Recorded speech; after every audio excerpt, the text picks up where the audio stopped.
Hello and welcome back to SVSU's online tutoring. My name is Joel, and today we will be looking at section 7.6 complex numbers, and the topic for this video is introducing the imaginary unit I.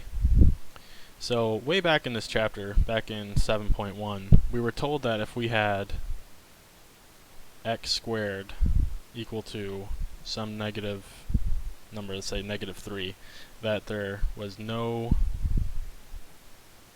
real solution. And that's certainly true. There are no two numbers which are the same that when multiplied together give us some negative number. So instead, to arrive at a solution, what mathematicians did was that they introduced the complex realm. So if we take a look at this quadratic equation, x squared plus 1 equals 0, and we wanted to solve for x, we would subtract 1 on both sides, so we have x squared is equal to -1, and then we take the square root. So we have x is equal to plus or minus the square root of -1. And it's this square root of -1 that mathematicians decided to call I. So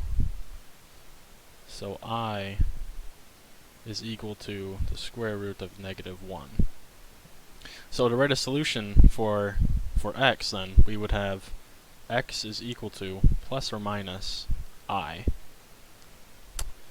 Okay, so that's what I is equal to.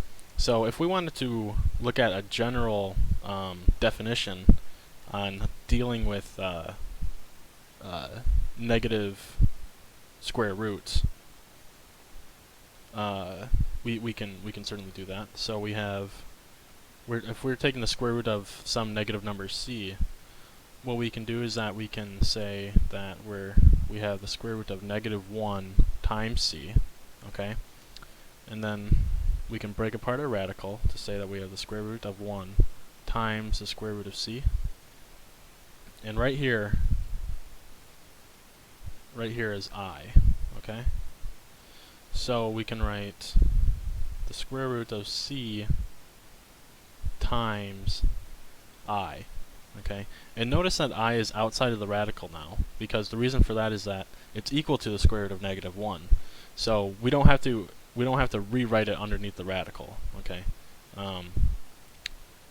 Always make sure that you're splitting apart everything from your radical using previous definitions, so that way you don't end up making that mistake.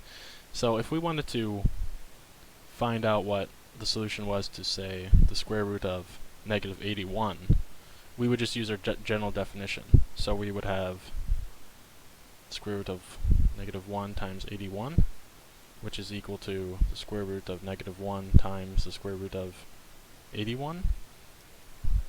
And so we would have the square root of 81 times I.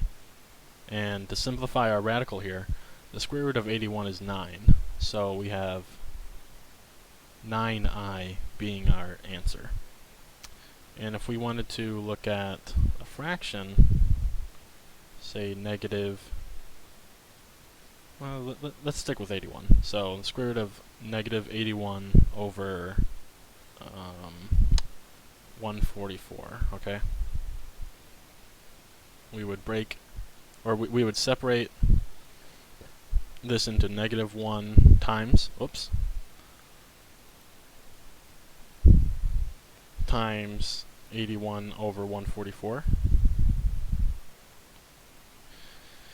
So we have the square root of 1 times the square root of 81 over 144, which is the square root of 81 over 144 times I. And we still have to simplify our radical with our fraction here, right? So we have the square root of 81 divided by the square root of 144 times I. And the square root of 81 is 9, and the square root of 144 is 12. So we have 9/12 times I. But 9/12 can simplify, right? They both share a factor of 3. So we have our final answer being 3/4 times I. And that would be our final answer. So, moving on, if we wanted to add or subtract square roots of negative numbers, we can do that as well. So we're always going to be using our general definition here. So I'll just go ahead and rewrite that in red.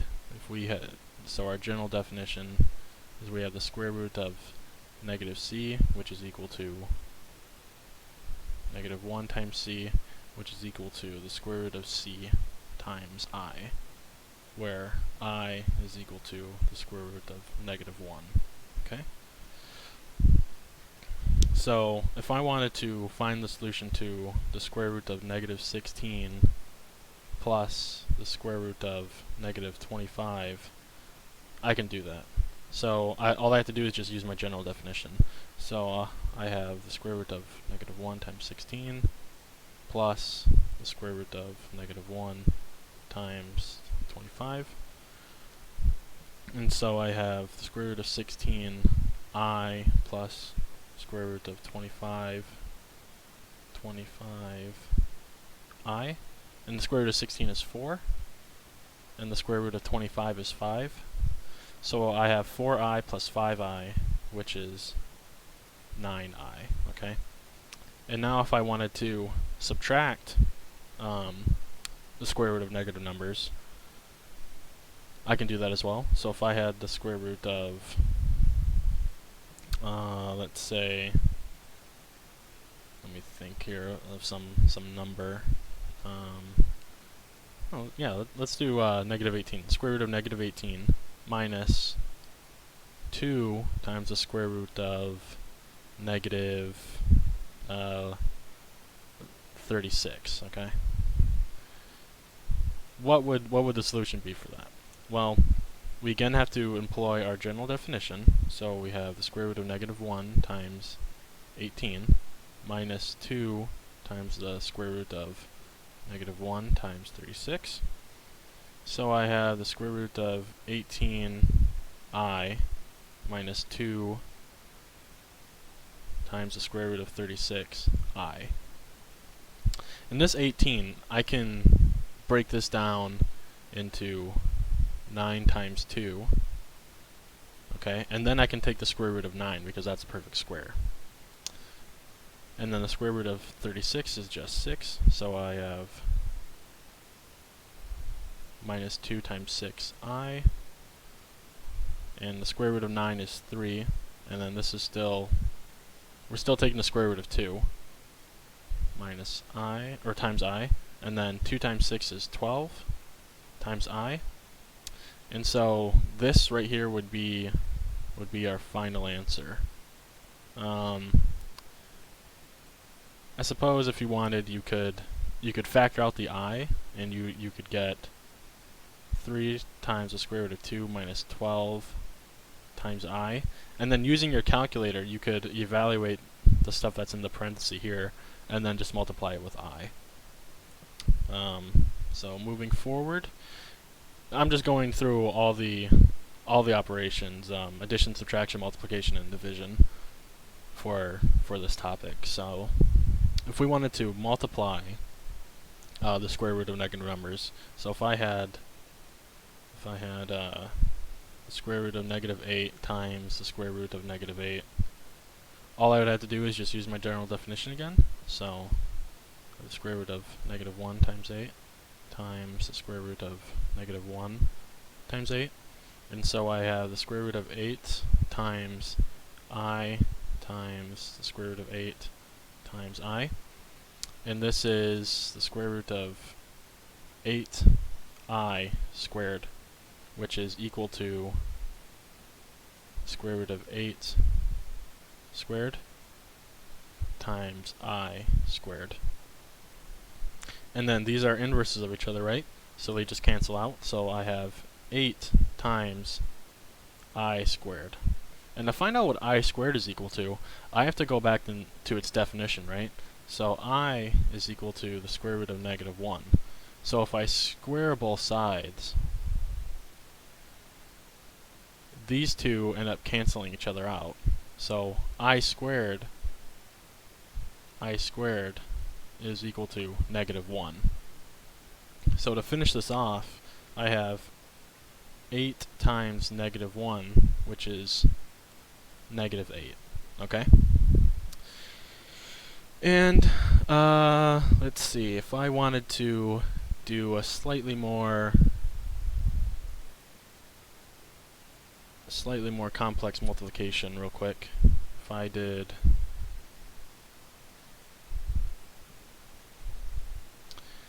I had, let's say, square root of -6 times the square root of -9 minus the square root of -3, what would that look like? So what I have to do is that I have to use my general definition on each of these terms. So I have the square root of -1 times 6, square root of -1 times 9 minus the square root of -1 times 3. So I have the square root of 6i, which is going to be distributed into the square root of 9i minus the square root of 3i, okay? And what I can do is, I could simplify this 9, but instead what I'm going to do is I'm just going to distribute my 6 in, my square root of 6i in. So just distributing that in to both of these terms. So I get 9 times 6, or the square root of 9 times 6 times I squared minus the square root of 3 times 6 times I squared. And 9 times 6 is 54, so I have the square root of 54 I squared minus 3 times 6, which is 18, so I have the square root of 18 I squared. And then I have to remember that I squared is equal to -1, so what ends up happening is that that's a -1, that's a -1. These two numbers, they switch places, right? Because now, let's see, I can write that here just to see that. So that's -1 minus square root of 18. So this number right here in red, underlined in red, if I can get that, blood red, I guess, that becomes a negative number. And then this one, because it's already being subtracted, this negative sign will turn it into a plus, okay? So I'm going to need more room, so I'm just going to get rid of some stuff. Get rid of all this. So I have the square root, let me go back to, I have the square root of 18 minus the square root of 54, okay?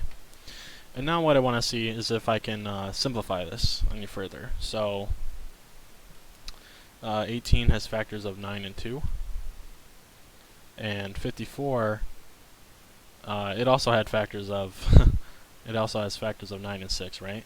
So I have the square root of 9 times the square root of 2 minus the square root of 9 times the square root of 6. And 9's a perfect square, so that's 3 times the square root of 2 minus 3 times the square root of 6. And because the radicals here don't match, I can't actually subtract these two numbers, but I can evaluate it with a calculator. So that would be what you would do. You would just evaluate with a calculator, okay? And then finally, we actually already looked at this, but just to rehash it again, if I'm taking the square root of some negative numbers, so let's do 49 over 25, okay? I just have to use my general definition. So I have the square root of -1 times 49 divided by 25. So I have the square root of 49 over 25 25 times I. And then I have to simplify my fraction underneath my radical, or that's within my radical. So the square root of 49 is 7, and then the square root of 25 is 5. And that's times I. And so that would be my final answer. Okay, I think that wraps it up for this topic. Yeah, usually when we introduce definitions, we want to make sure that we go through them thoroughly and making sure that we cover all possible ground with it. This is only the beginning for complex numbers, though. But as far as understanding the operations, that's where we're at. So the next topic will be, it's actually called complex numbers. So I suppose it just goes more in depth with I here. So with this guy right here, and we'll see what that's all about. All right, see you next time.